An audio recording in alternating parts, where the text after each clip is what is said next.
ಭಾರತೀಯ ಬೌದ್ಧ ಮಹಾಸಭಾ ಕರ್ನಾಟಕ ಇವರ ವತಿಯಿಂದ ಚಳ್ಳಕೆರೆ ಕಸ್ಬಾ ನಗರಂಗೆರೆ ಗ್ರಾಮದಲ್ಲಿ ಬುದ್ಧ ವಂದನ ಕಾರ್ಯಕ್ರಮ ಹಾಗೂ ತಾಲೂಕು ಮಟ್ಟದ ಮಹಿಳಾ ವಿಭಾಗದ ಸಭೆಯನ್ನು ಹಮ್ಮಿಕೊಳ್ಳಲಾಗಿತ್ತು. ಭಾರತೀಯ ಬೌದ್ಧ ಮಹಾಸಭಾವನ್ನು ಡಾಕ್ಟರ್ ಬಿ.ಆರ್. ಅಂಬೇಡ್ಕರ್ ಅವರು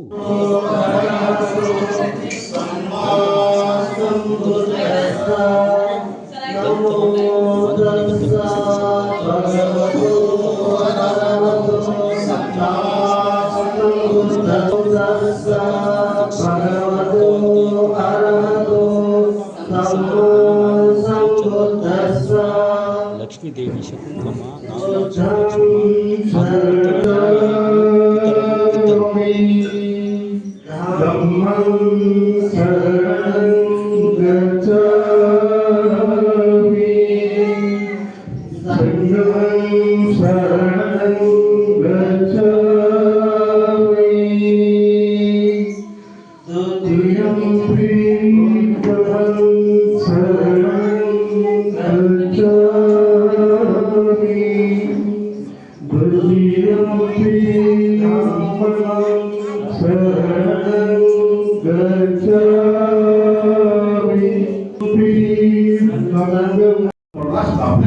ಸಾವಿರಾರು ಭಕ್ತರ ಜೊತೆಗೆ ಅನೇಕ ಬೌದ್ಧ ಧರ್ಮ ಪಡೆದ ಭಾರತದ ಮೊದಲನೆಯ ಧರ್ಮ ಅಂತಂದು ಹೇಳಿದರೆ ಬೌದ್ಧ ಧರ್ಮ.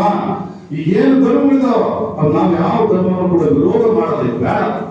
ನಮ್ಮದೇ ಇರ್ತಕ್ಕಂಥ ಧರ್ಮವನ್ನು ಫಿಕ್ಸಲು, ಅದರಲ್ಲಿರ್ತಕ್ಕಂಥವನ್ನು ಓದಲು ನಾವು ಅದನ್ನು ಸರಳವಾಗಿ ನಾವು ಬಂದ್ರೆ ನಮಗೆ ಗೌರವ ಬರುತ್ತೆ. ಯಾರನ್ನು ಕೂಡ ಈ ಧರ್ಮದಲ್ಲಿ ಯಾವುದೇ ಜಾತಿ ಭೇದ, ವರ್ಗ, ಸ್ತ್ರೀ ಪುರುಷ ಯಾವುದೇ ಕೂಡ ಲಿಂಗ ಭೇದ ಇಲ್ಲ, ತಾರತಮ್ಯ ಇಲ್ಲ, ವರ್ಗ ಭೇದ ಇಲ್ಲ.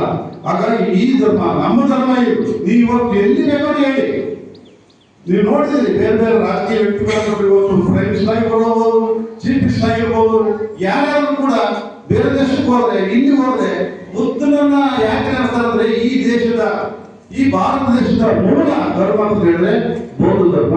ಹಾಗಾಗಿ ಸರಳವಾಗಿ ಆ ಧರ್ಮವನ್ನ ನಾವೆಲ್ಲರೂ ಕಲಿಬಹುದು, ಪೂಜೆ ಮಾಡಬಹುದು, ಧ್ಯಾನ ಮಾಡಬಹುದು, ನಮಗೆ ಒಳ್ಳೆಯದು. ಅದೇನು ಹಣ್ಣು ಕಾಯಿ ಹೂವು ಪಟ್ಟೆ ಪ್ರಾಣಿ ಬಲಿಪಟ್ಟು ನಾವು ಧರ್ಮವನ್ನು ಕಲಿತಕ್ಕಂಥದ್ದು ಏನೂ ಇಲ್ಲ. ಬುದ್ಧನನ್ನ ಒಂದು ಆಕಾರಕ್ಕೆ ಇಟ್ಟು ತಾವು ಏಕಾದ ಚಿತ್ರದಿಂದ ಅವನನ್ನು ನೇಮಿಸಿ ಈ ಏನು ನಾವು ಹೇಳ್ಕೊಟ್ಟಿವೋ ಪಂಚಸೂತ್ರಗಳಿದೆ ಗೊತ್ತಾ? ಮತ್ತು ಪಂಚಶೀಲ ಅಂತ ಕರೀತೀವಿ. ಶೀಲ ಅಂತಂದು ಹೇಳಿದ್ರೆ ತತ್ವ ಅಂತಂದು ಹೇಳಿ ಪಂಚಶೀಲಗಳು ಕರೀತೀವಿ. ಇವತ್ತೆಲ್ಲ ಬಸವಣ್ಣನು ಹೇಳಿದ್ದಾರೆ ಗೊತ್ತಾಯ್ತಾ? ಕಳ್ತನ ಮಾಡಬಾರ್ದು, ಇವರು ಅಂತ ಹೇಳಿದ್ರು. ಸುಳ್ಳು ಹೇಳಬಾರ್ದು, ಅವರು ಹೇಳಿದ್ದಾರೆ. ವ್ಯಭಿಚಾರ ಮಾಡಬಾರ್ದು, ಅವ್ರನ್ನು ಕೂಡ ಹೇಳಿದ್ದಾರೆ. ಪ್ರಾಣಿತ್ಯ ಮಾಡಬಾರ್ದು, ಅವ್ರನ್ನು ಕೂಡ ಹೇಳಿದ್ದಾರೆ. ಆಮೇಲೆ ಸುರಪಾನ ಅಂತಂದ್ರೆ ಮದ್ಯಪಾನ ಕುಡಿಯೋದು ಬೇಡ ಅಂತ ಹೇಳ್ತಾರೆ. ಯಾಕೆ ಬೇಡ ಅಂತ ಹೇಳಿದ್ರೆ ಕಳ್ತನ ಮಾಡೋದ್ರಿಂದ ನೀವು ಜೈಲಿಗೆ ಹೋಗ್ತೀರಿ, ಇನ್ನೊಬ್ರು ನಂಬಲ್ಲ. ಸುಳ್ಳು ಹೇಳೋದ್ರಿಂದ ನಿಮ್ಮನ್ನು ಯಾರು ನಂಬೋದಿಲ್ಲ. ಅವ್ರನ್ನು ಕೂಡ ಪ್ರಾಣಿಯನ್ನು ಪ್ರೀತಿಸ್ಬೇಕು, ಹೌದಾ? ಆತನ ತತ್ವ ಕರುಣೆ, ಪ್ರೀತಿ, ಮಮತೆ, ಇವು ಮೂಲ ತತ್ವಗಳು. ಅಂದ್ರೆ ಅವನು ಯಾವತ್ತೂ ಕರುಣಾಮಯಿ. ಅವರು ಯಾರು ಕೂಡ ಇನ್ನೊಬ್ಬರನ್ನ ಪ್ರೀತಿಸಿದ, ವೈರಿಗಳೊಬ್ಬರನ್ನು ಕೂಡ ಪ್ರೀತಿಸಿದ. ಹಾಗಾಗಿ ಧರ್ಮವನ್ನು ಕಟ್ಟಕ್ಕೆ ಸಾಧ್ಯ ಆಯಿತು. ಹಾಗಾಗಿ 5 ಪಂಚಶೀಲ ತತ್ವಗಳು ಮತ್ತು ತ್ರಿಸರಣ. ತ್ರಿಸರಣ ಅಂದ್ರೆ 3, ತ್ರಿ ಅಂದ್ರೆ 3 ಶರಣಗಳಿದ್ದಾವೆ. ಯಾವ ಹೇಳಿದ್ರಲ್ಲ, ಬುದ್ಧಂ ಶರಣಂ ಗಚ್ಚಾಮಿ, ಧಮ್ಮಂ ಶರಣಂ ಗಚ್ಚಾಮಿ, ಸಂಘಂ ಶರಣಂ ಗಚ್ಚಾಮಿ. ಈ ಪಂಚಶೀಲ ತತ್ವಗಳು ಮತ್ತು 3 ತ್ರಿಸರಣಗಳನ್ನ ಈ ಪೂಜೆಗೆ ಹೇಳಿದ್ರೆ ಹಾಗೆ ಹೋಯ್ತು. ನಾವು ಬೇರೆ ಹೋಗಿ ನಾವು ಪುರೋಹಿತರಿಂದ ಹೋಗ್ತೀವಿ, ದೇವಸ್ಥಾನಗಳಿಂದ ಹೋಗ್ತೀವಿ. ನಾವು ಹಣ್ಣು ಕಾಯಿ ಹೂವು ಪತ್ತೆ ಎಲ್ಲ ತಗೊಂಡು ಹೋಗ್ತೀವಿ. ಕನಿಷ್ಠ ಒಬ್ಬ ಹೆಣ್ಣು ಮಗುಳನ್ನ ಒಂದು ಪೂಜೆ ಹೋಗ್ಬೇಕಾದ್ರೆ ಕನಿಷ್ಠ ಈಗೇನು ಬೇರೆ ಧರ್ಮಗಳಿರ್ತಕ್ಕಂಥ ದೇವರುಗಳಿಗೆ ನಾವು ಆ ರೀತಿ ಇತಿಹಾಸವನ್ನು ಹುಡುಕಕ್ಕಾಗಲ್ಲ. ಯಾಕಂದ್ರೆ ಅದೆಲ್ಲ ಸೃಷ್ಟಿ ಪುರಾಣಗಳು ಸೃಷ್ಟಿಯಾಗಿದೆ, ಮೂಲಧರ್ಮ ಶಾಸ್ತ್ರಗಳು ಸೃಷ್ಟಿಯಾಗಿದೆ, ದೇವರುಗಳು ಸೃಷ್ಟಿಯಾಗಿದೆ, ದೆವ್ವಗಳು ಸೃಷ್ಟಿಯಾಗಿದೆ. ಮತ್ತೆ ಯಾರಪ್ಪ ಜಾತಿನೂ ಸೃಷ್ಟಿ ಮಾಡಿರೋದೆ? ಯಾರು ಇವನ್ನೆಲ್ಲ ಮಾಡಿದ್ದು? ಜಾತಿ ಯಾರು ಸೃಷ್ಟಿ ಮಾಡಿದ್ದು? ನೀವೇ ಅಂದ್ರೆ ಯಾರು? ನೀವ